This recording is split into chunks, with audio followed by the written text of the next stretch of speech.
We came right from the Hudson River Valley, which gives New Jersey, Manhattan Island, and Long Island, and those places were all our homeland in there. And all the way up the Hudson River there for a good many miles is where we lived.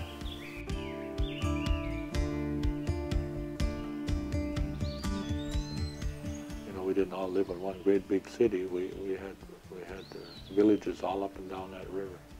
There's anthropologists, cultural anthropologists, and anthropologists who sift through everything and put together what kind of life we had. And we had, you know, they tell us we were there for at least 10,000 years. You know, we were there 5,000 years before they built the pyramids, you know, and we were there a long time around that area. And we were established there, and that's where our home was, our villages were. The bounty of the ocean was right at our fingertips, so to speak. You know, we didn't live in the Garden of Eden. We had our problems, as we do today. You know, we had a territory that we had to defend, and we said this is ours, and you know, and that was our territory. And in those days, you know, you did what you were big enough to do. And you made alliances where they were most beneficial.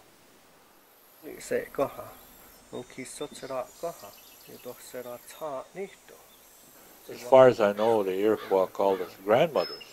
In the Iroquois way of life, there was nobody higher than the grandmother. The grandmothers actually run them nations because they appoint chiefs, and they have great say in everything. So they held us in high esteem by calling us grandmothers. As far as grandfathers, we come from an old Algonquin background, and they say that we were the grandfathers of all that. We were held in high esteem because we were one of the oldest Algonquin-speaking dialects, you know, which takes in Cree and Chippewa and all those other nations.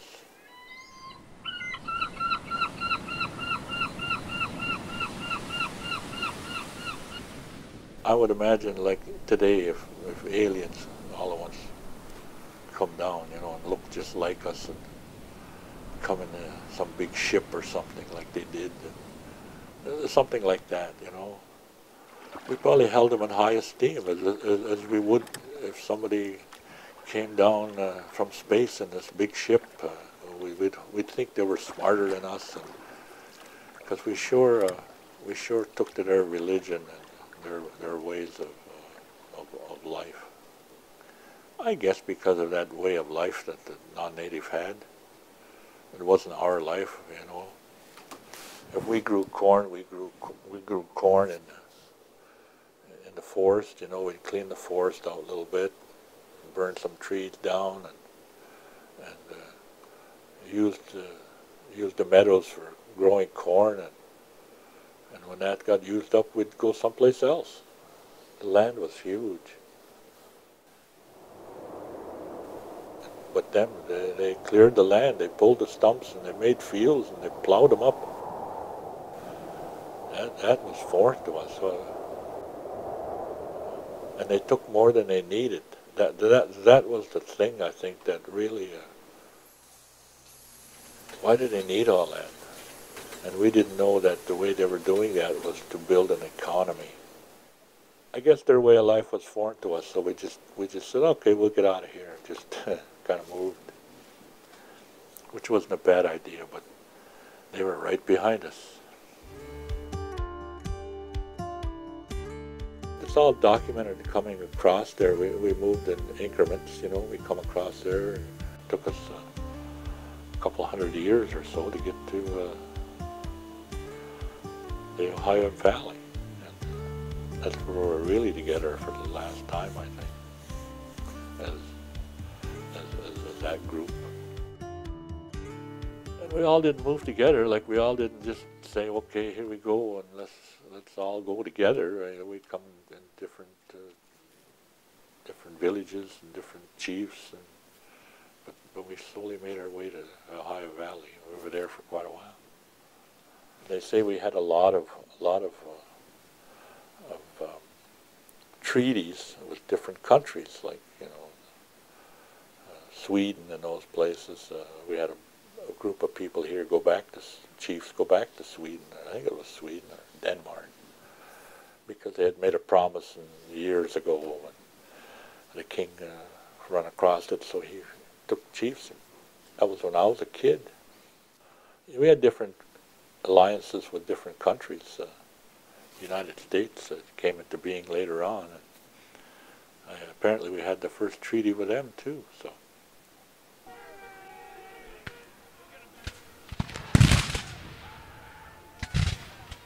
But the wars were following us, the French and the English were fighting. There was all that, so we had to contend with that. Then we got hooked up along there someplace with the Moravian missionaries, and we took to them because we took to their religion.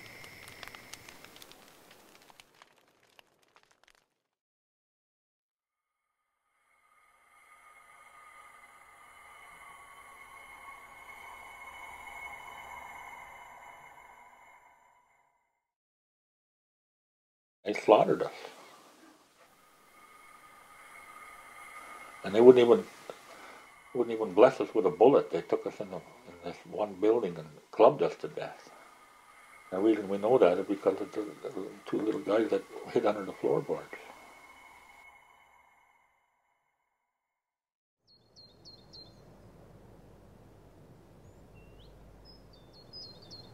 But yeah, the church held us together for 100 years, kept that religion alive pretty well. They left here early on, but churches kept us. We had that religion, and it kept us going right into the 20th century. They even wrote books about us, called us Wilderness Christians, which we were, But yet we had other people with us, We had some Iroquois with us. We had Mohegans with us in the Ohio Valley, and we had a lot of different tribes were coming into underneath our umbrella, I guess. We suffered underneath them. There's a lot of things we couldn't do if we weren't baptized. If you read their diaries, they were so thrilled when somebody was baptized in the church. Apparently, if you weren't baptized in the church, you couldn't even be buried beside the ones that were. And they said they knew best, and we believed them. And we followed them all the way up here. They got a grant from the Canadian government, a grant for land, and on our behalf. The way we went, the rest is history, so to speak. The Ohio Valley, Ohio, Michigan, eventually coming here in 1792, May the 8th. The diaries say that when we got here, the men went fishing. And we've kept that tradition alive every year that we've been here. We used to fish differently, put in weirs and stuff, but we evolved into a traditional dip netting, kind of unique in this part of the world. There's no other people who use dip nets like we did. We don't know where it started, I don't think, or how it started. But we still fish every spring. We started cleaning out the flats. We call them the flats, which is, I guess you call them bottomland or whatever you want to call them, floodplain, or call them what you will, but they flood every year and they add to the ground. So that was our farming, traditional farming area. we did all right, you know. We farmed a lot. We made potash, sold it in Detroit. It was a trading center at that time. And, we sold it on the river. Some people don't realize that we were the first oil barons in North America because we sold oil on the river. There was a spring up about 5 miles upriver here, 4 miles upriver here, where it seeped on the ground, and we'd soak it up in blankets and wring it out and sell it on the river.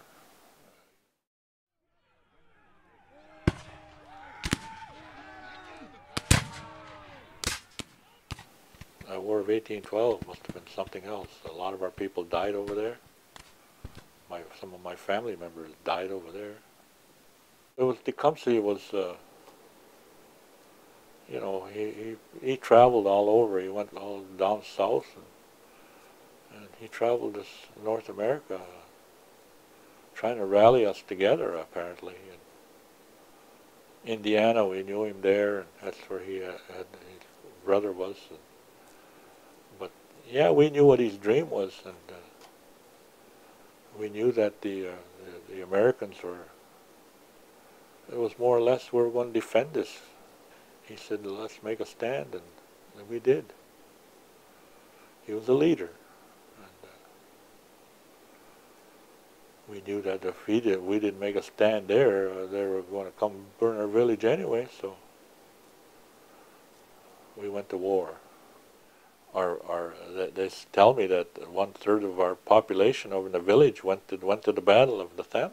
Now, 1/3 of any population is every able-bodied man, and we went there and we fought for this country, and they, of course, Proctor abandoned us on the field of battle and left us holding the bag, so to speak.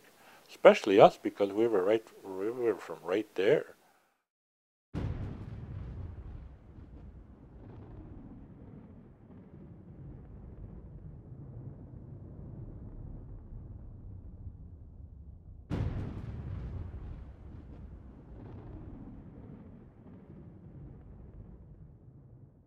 Proctor left us, and we abandoned the field of battle.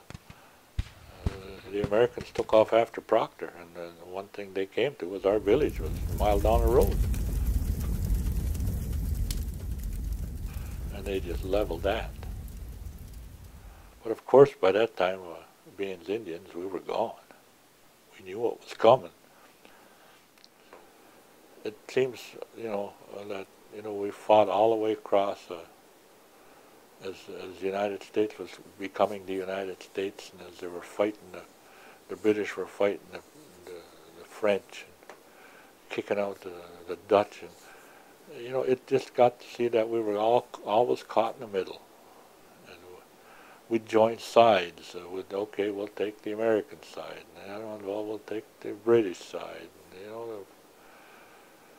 we were always caught in the middle. We fought a lot of their wars for them. We fought some of those countries that wouldn't be what they are today. I think the English are still spending the money they made from the fur trade, for heaven's sake. There's still old money there. When the war was over, all the British who fought here all got land, and tracts of land. And we went back to the reservation. Never got nothing. Brock promised Tecumseh the Great Lakes, especially Michigan and around that area. Brock didn't step out in front of his troops like he usually did, and somebody shot him. Things might have been different. Tecumseh would have lived. Wasn't there to lead the men all the time, and if Proctor never took off, things might have been a lot different. We lived on this side of the river, and as I say, when we built our houses, moved here, we built them on the ridge, overlooking the river. There was no roads or anything.